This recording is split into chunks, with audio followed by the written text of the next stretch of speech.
अगर आपने गूगल पर सर्च किया है वेरिकोसील ट्रीटमेंट कॉस्ट, शायद आप और भी कंफ्यूज हो गए होंगे। कहीं 40,000 लिखा है, कहीं 80,000 और कहीं 1 लाख से भी ज्यादा। तो एक्चुअल कॉस्ट कितनी होती है और इतना डिफरेंस आता क्यों है? आज इस वीडियो में मैं सिर्फ कॉस्ट ही नहीं बल्कि ये भी बताऊंगा कि आप किस चीज के पैसे दे रहे होते हैं, किस पेशेंट का खर्चा ज्यादा हो सकता है और क्या बिना सर्जरी वाले ट्रीटमेंट वाकई वर्थ इट है या नहीं। वीडियो के एंड में एक ऐसी मिस्टेक भी बताऊंगा जो बहुत से पेशेंट सस्ता ट्रीटमेंट देखकर कर देते हैं। नमस्ते दोस्तों, मैं हूं doctor Vishit Saraswat, vascular and interventional radiologist, Lucknow. जब किसी पेशेंट को वेरिकोसील डायग्नोस होता है तो पहला सवाल होता है, डॉक्टर ट्रीटमेंट कितना पड़ेगा? और ये बिल्कुल जेन्युइन क्वेश्चन है, लेकिन सिर्फ प्राइस देखकर ट्रीटमेंट चूज करना कभी सही डिसीजन नहीं होता, क्योंकि कॉस्ट सिर्फ प्रोसीजर की नहीं होती, उसके पीछे टेक्नोलॉजी, हॉस्पिटल सेटअप और लॉन्ग टर्म आउटकम भी मैटर करते हैं। तो सबसे पहली चीज, वेरिकोसील एम्बोलाइजेशन होता क्या है? बहुत लोग सोचते हैं कि ट्रीटमेंट मतलब ऑपरेशन, लेकिन वेरिकोसील एम्बोलाइजेशन एक मिनिमली इन्वेसिव प्रोसीजर है। बड़े कट्स या स्टिचेस की जरूरत नहीं पड़ती। एक छोटे से पंक्चर के थ्रू डॉक्टर एक थिन कैथेटर वेन के अंदर लेकर जाते हैं, फिर स्पेशल कॉइल्स या लिक्विड एम्बोलिक मटेरियल की हेल्प से एब्नॉर्मल वेन्स को ब्लॉक कर दिया जाता है। उसके बाद ब्लड हेल्दी वेन से फ्लो करने लगता है,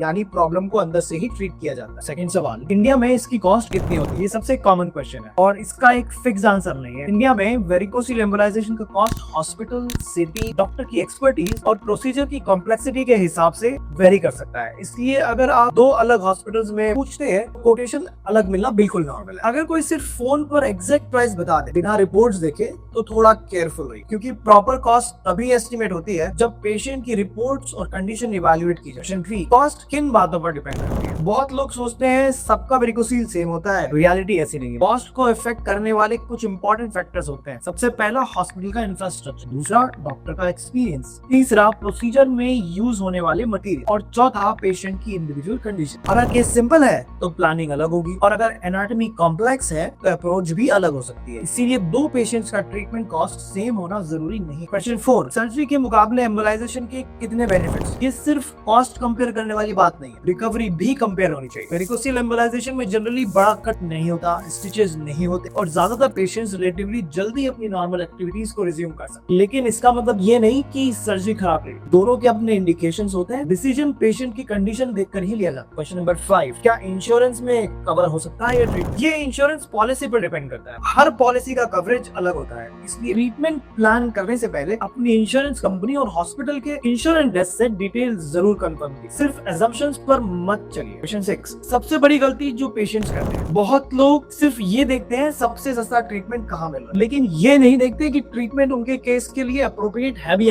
या प्रॉपर डायग्नोसिस हुआ भी है या नहीं। याद रखिए, हेल्थ केयर में सिर्फ लोएस्ट प्राइस देखना हर बार बेस्ट डिसीजन नहीं हो। सबसे पहले एक्यूरेट डायग्नोसिस, उसके बाद अप्रोप्रिएट ट्रीटमेंट और फिर कॉस्ट डिस्कशन। इसी ऑर्डर में डिसीजन लेना चाहिए। आपके केस के लिए सबसे सुटेबल ऑप्शन क्या है, क्योंकि सही ट्रीटमेंट ही लॉन्ग टर्म में सबसे वैल्यूएबल इन्वेस्टमेंट होता है। और अगर आप ये डिटेल में समझना चाहते हैं कि वेरिकोसील एम्बोलाइजेशन और सर्जरी में एक्चुअल डिफरेंस क्या है, किस पेशेंट के लिए कौन सा ऑप्शन बेटर होता है और रिकवरी में कितना डिफरेंस होता है, तो स्क्रीन में दिख रही मेरी इस वीडियो को जरूर देखिए, जिसमें ये सारी चीजें डिटेल में डिस्कस की गई हैं। मिलते हैं अगले वीडियो में। धन्यवाद।